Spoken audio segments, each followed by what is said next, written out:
Hello everyone, in this episode of Motive Garage, we say goodbye to Project Budget Supercar.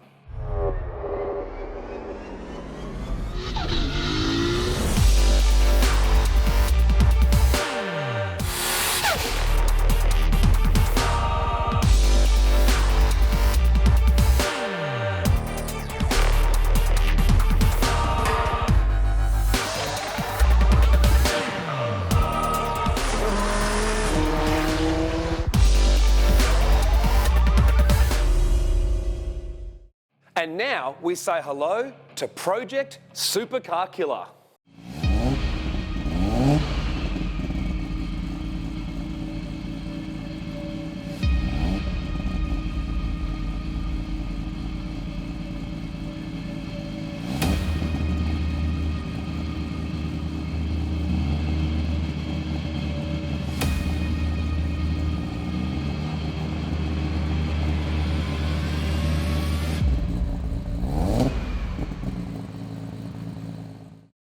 With a built engine, sequential gearbox and all of the fruit in the suspension, braking department and the interior, our GTR isn't exactly a budget build by the average car enthusiast standards, although it is still a lot cheaper than a supercar that has even a fraction of the performance.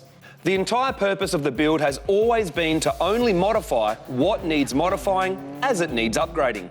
This means the car had a lot of bits tacked over other bits and parts tacked over other parts, and we also stretched a lot of the factory parts to the limit. The best thing about the car though was that viewers could pick the performance level they wanted and the budget that they wanted, from low mount twins running 10s on street tyres all the way through to 9s on a stock bottom end, and you could pretty much just copy our formula, saving time and money. We even put together a video on this last year covering everything all the way down to high 9s. Check out the link if you want to have a look. We now want to take the performance of the car to the next level, but we don't want to ruin the drivability or the fun factor. It would be pretty easy to just throw a monster turbo and nitrous onto a 3.2 litre stroker and go all out with the build. However, we want to remain budget conscious still, and we're going to continue using a factory crank and a factory block as well. We want to keep the reliability, drivability and the fun factor of the car. It's no easy task, but it can be done with the GTR. Our new goal is to run low 9s at the drag strip one day and then go to the track the next and spin out some supercar rivaling lap times as well. Now, in our last episode, you saw what parts we used inside the engine. In this episode, we're going to take a look at all of the support gear and other mods we've done to the car for this new stage of the build.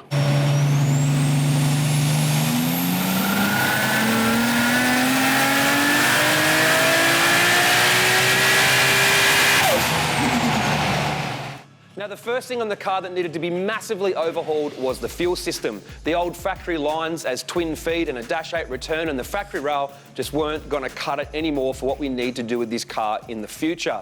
Now, the car had been sitting around in E85 for a while, and the first time we started it up, we had massive base fuel pressure, which I traced to these two fuel filters inside the surge tank being gummed up on E85. So they got removed for now, and we found that the base pressure was still pretty high, and that's due to the fact that we installed a Raceworks RB26 twin entry fuel rail, which was way less restrictive. The new one has twin Dash 8 inlets and a Dash 8 return, while the factory fuel rail that we were using that was modified had 8mm twin entries and an 8mm return. The factory fuel rail also had some choke points in it, and basically the fuel rail was providing a restriction to the fuel system, so the fuel pressure regulator didn't really have to do any work. The actual rail itself is what was causing the base pressure to remain where we wanted it. Now, when we put the Raceworks fuel rail on, the fuel pressure went up because we now had no restriction in the fuel rail, and the fuel pressure regulator now had to do some work. Now, we had on the car one of these, an FPR 800, and as you can imagine, being called an FPR 800, it's rated to 800 horsepower, but we had probably 1,000 horsepower worth of fuel pump in the setup that we had, so the pressure went up and this thing wasn't able to keep the pressure down, which means we now needed to upgrade our fuel pressure regulator.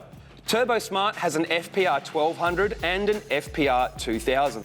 Knowing what we had planned for the future and the amount of fuel pump we had coming, we skipped the 1200 and went straight to the FPR 2000. It's designed for, you guessed it, 2,000 horsepower fuel systems. With twin -8 inlets and a -8 outlet, it's adjustable for base pressure from 30 to 90 psi and can be used with any fuel. So we know it's good on E85. We could now control our base pressure really easily, but we encountered our next problem. Our first time on the dyno, we were losing flow and pressure from our Holley Dominator pump.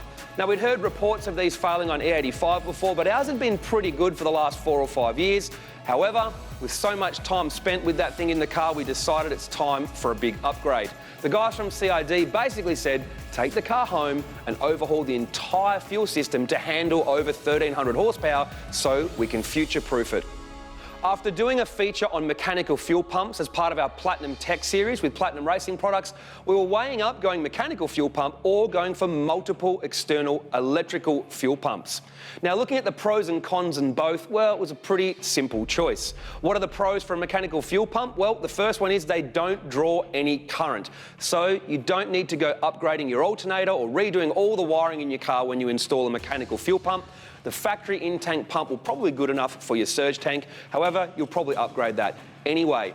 Another big thing about mechanical fuel pumps is that the flow doesn't really change when you change the pressure like you do with an electrical pump. In other words, they can keep up the flow even if you want to have a really high base pressure. And of course, they flow a ton of fuel. In other words, you're really not going to run out of fuel when you put a mechanical fuel pump on the car that's the right size. If you want more information on mechanical fuel pumps, you can check out the Platinum Tech feature that we did.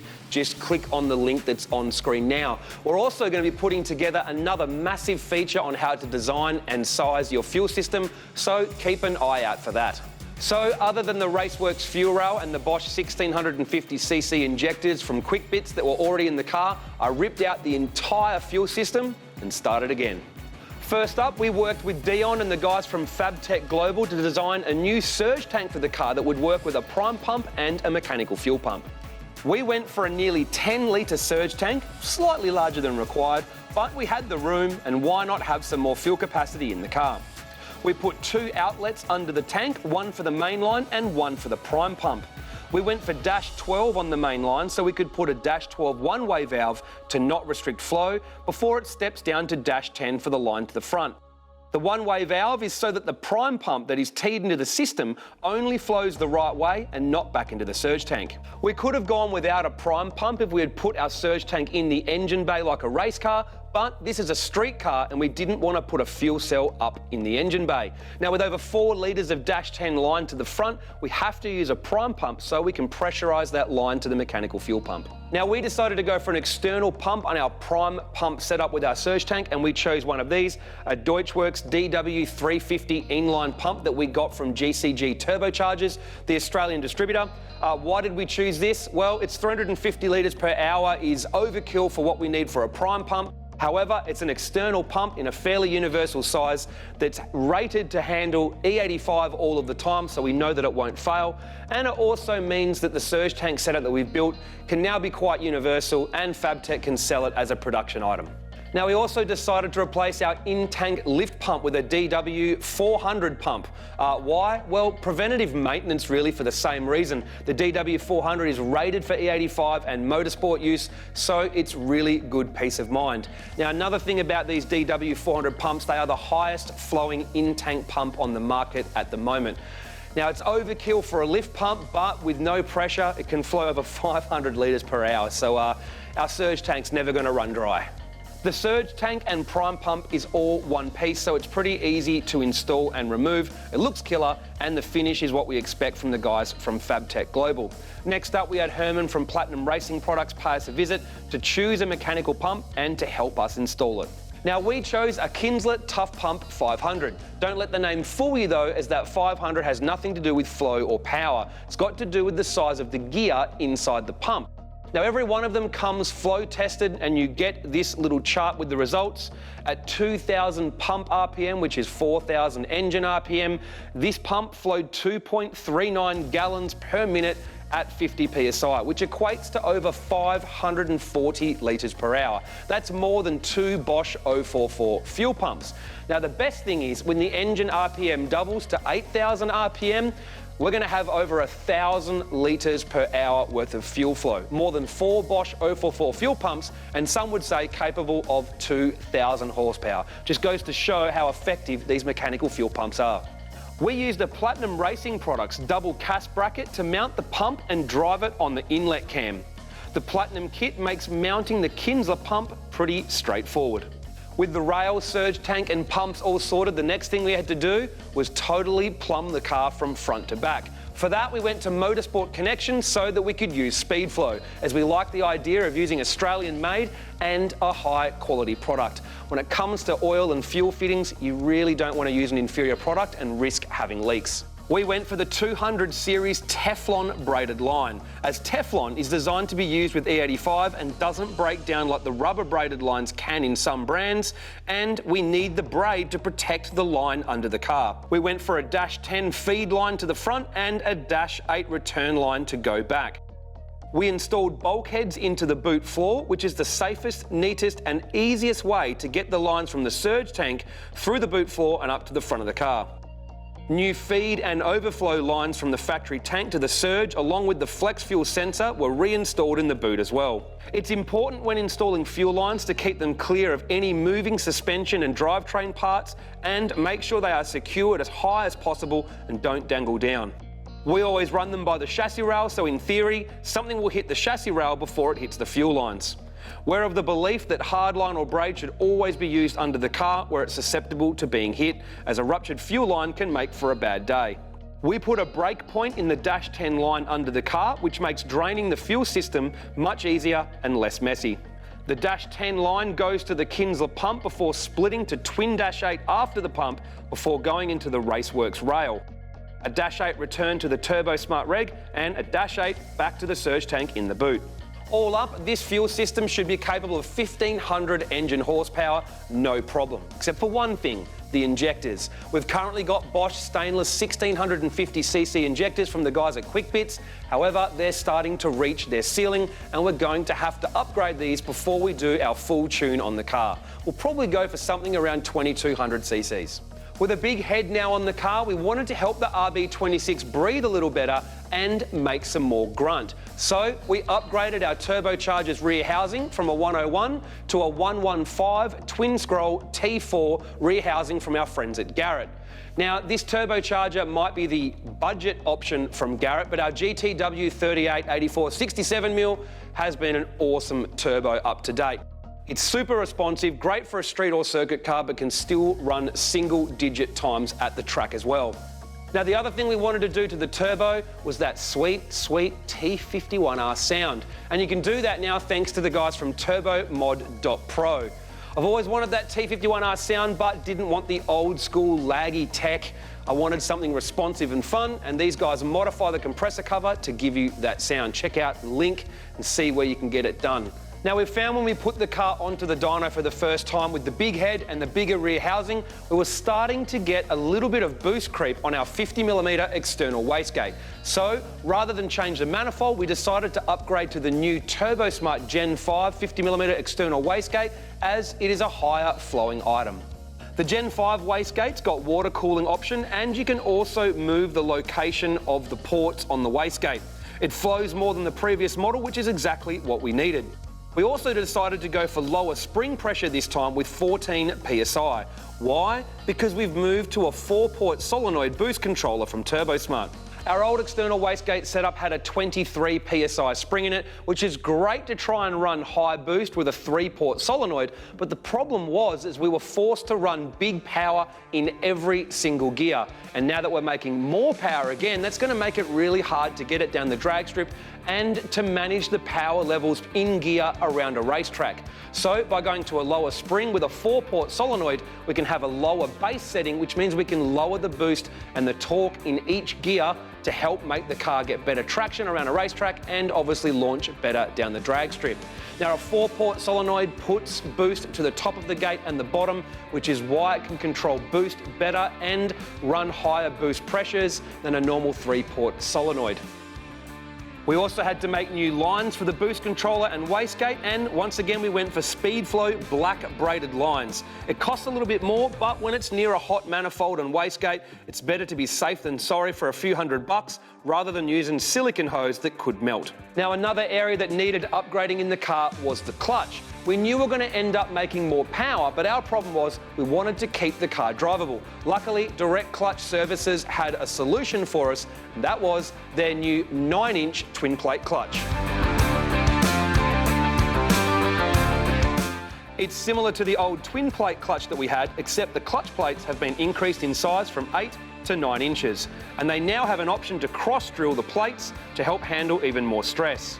Even if everything else was the same, the 37% more surface area gives more power potential with the same clamp load. Exactly what we're looking for, so we can up the power but still keep it drivable. Our previous Direct Clutch Services twin plate has copped hundreds of launches and plenty of hard driving, so we've stuck with them, and the new larger clutch should be even better again.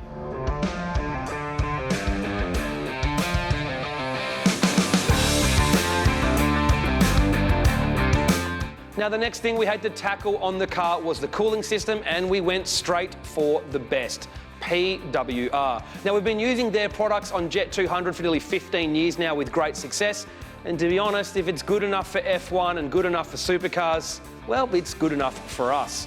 We really wanted the reliability and the quality that PWR provided, and being Australian made is pretty cool as well. We chose their 55mm cross-flow radiator. It's thick, so it has a lot of volume to help absorb heat, and the cross-flow design means better cooling. In an RB26, the water inlet and outlet are on the same side. If you have tanks on the top and bottom and all of the flow is vertical, you can essentially have a cold side and a hot side to the radiator and don't always get even cooling. And the water isn't in the airstream long enough to get effective cooling. With the crossflow, the radiator is essentially split into half. Water comes out and flows across the top half of the radiator, then down the end tank and back across the bottom half of the radiator. Some people call it a dual pass radiator for that reason.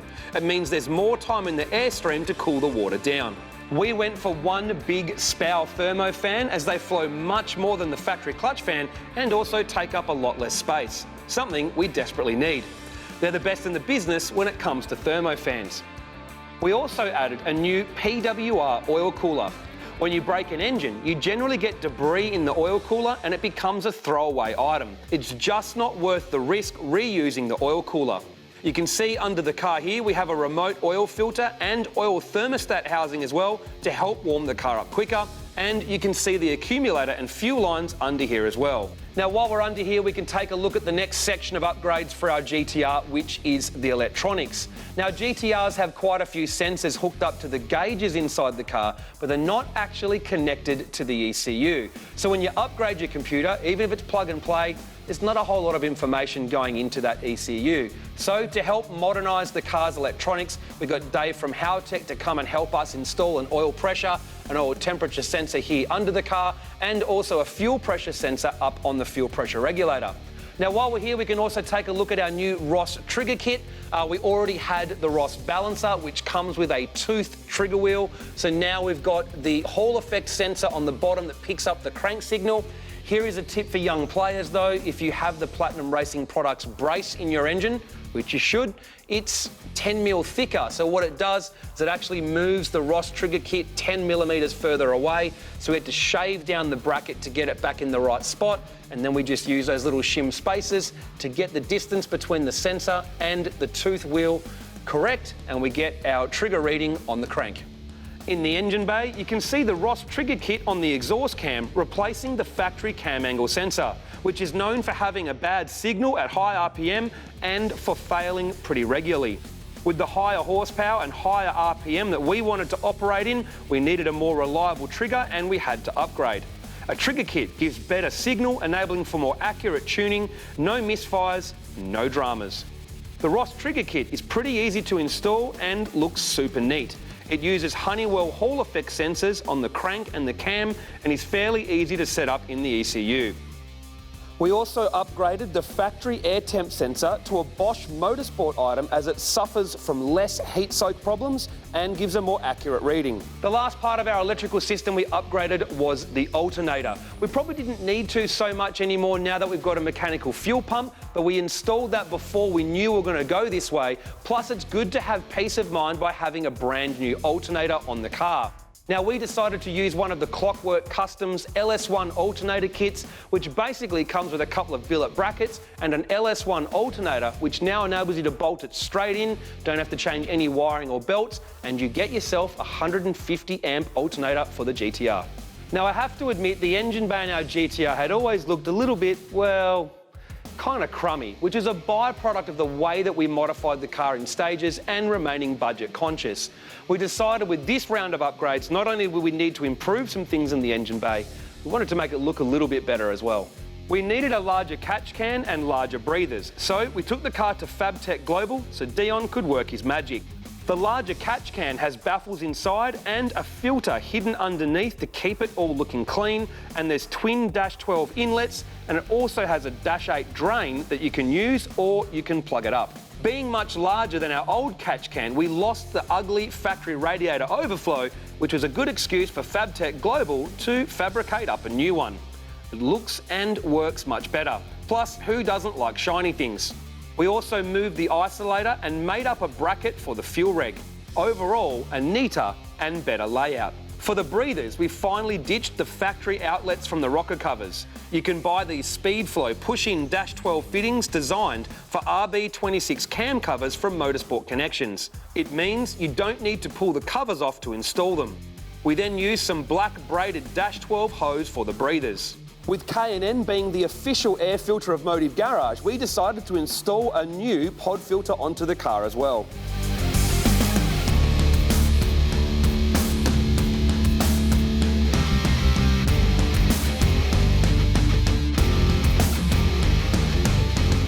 As you can see, it's transformed the engine bay and it looks a hell of a lot better than it used to.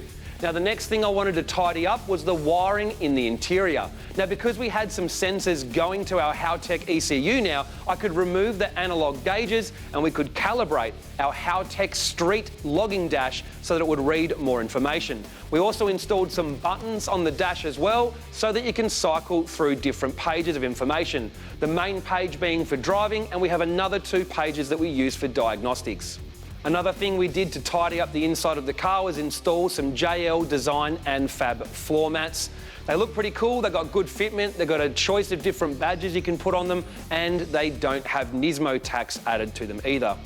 Now, while tidying up the engine bay and interior of our GTR, I also decided to tidy up some exterior things that really have been needing our attention for a very long time.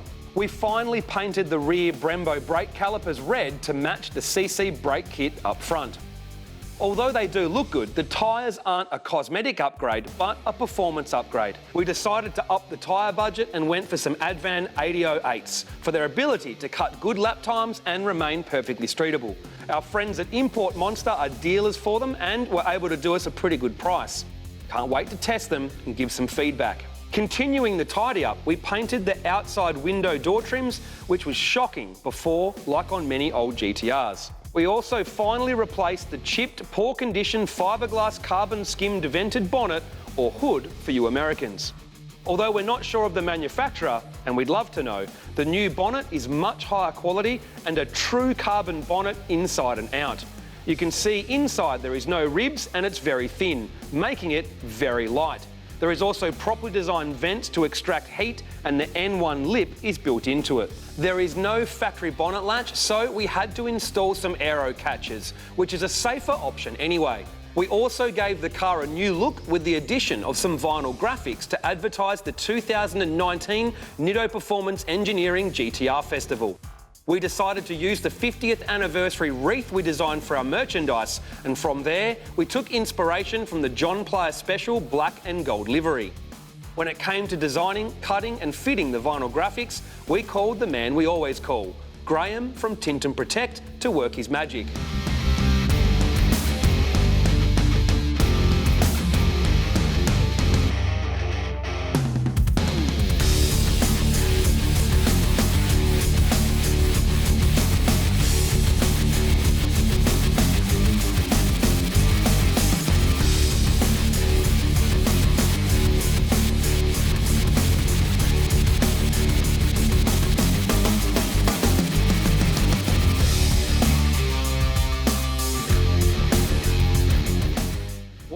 there you have it, the evolution of our R32 GTR into Project Supercar Killer.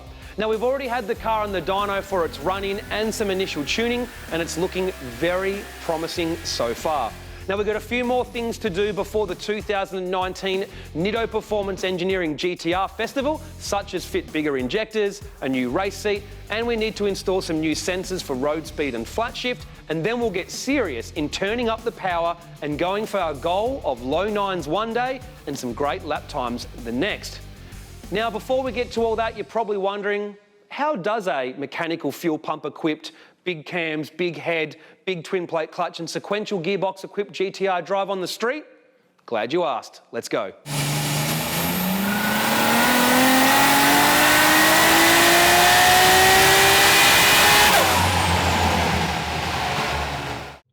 All right, so with a mechanical fuel pump and a prime pump, this is what it starts like.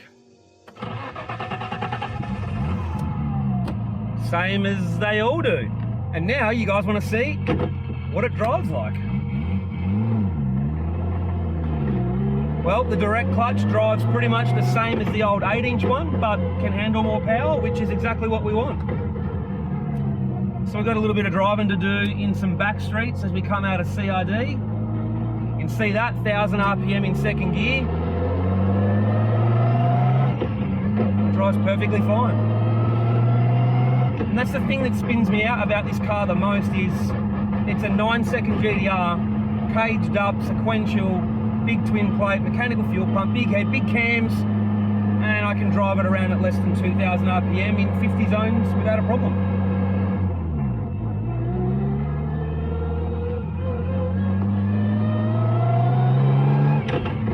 Now, I've talked about the PPG sequential on the street before, and yes, it does make some whining noises, but what do you expect for a gearbox that can handle, you know, low 8-second passes with B2R, and you can use it for circuit? It's going to be a little bit noisy. That's just the nature of upgraded gear sets and dog engagement boxes, etc. You want to have no noise, either get a 35 or maybe go put an auto in it.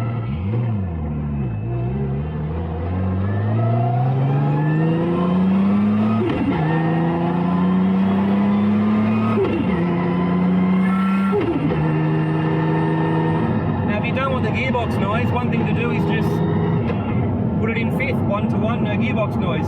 So we're at 2,500 RPM in fifth gear doing 75 k's an hour. Feed the throttle in, we've got boost already.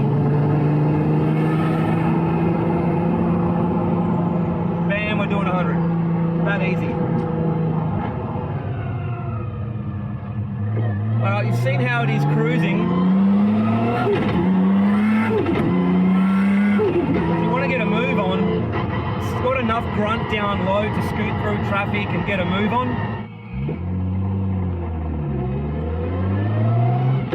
Now, say 10-15 years ago, if you had tried to drive a 9-second GTR in traffic, you would just be hating life.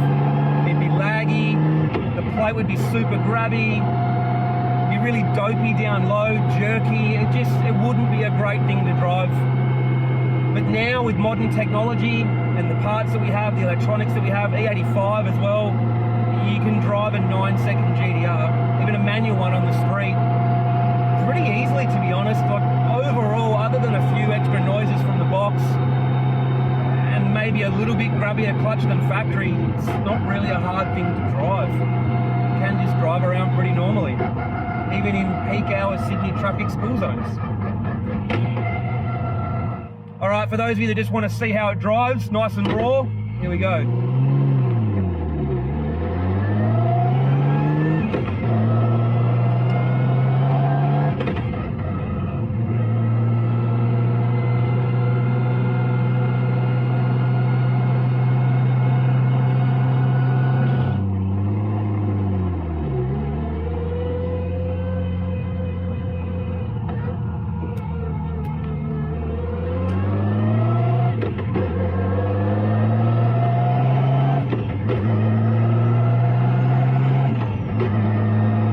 If you live in Sydney, you need to have a car that can handle sitting at traffic lights for a long time. Luckily, with the PWR radiator, big thermo, no problem.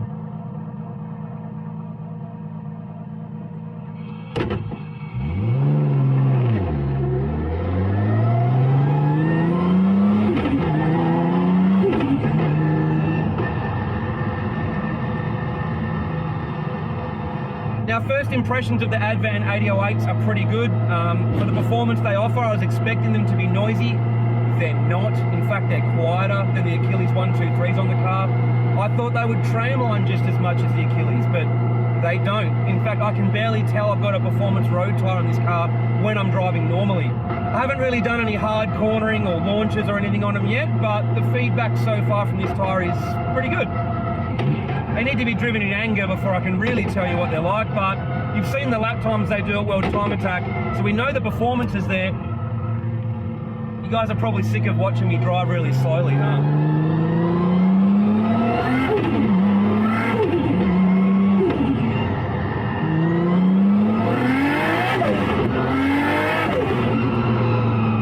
Now, unfortunately, Sydney traffic doesn't really cater for having any fun in the GTR. There's not really enough room to kind of show you guys what it's capable of, but we'll save that for next time, shall we?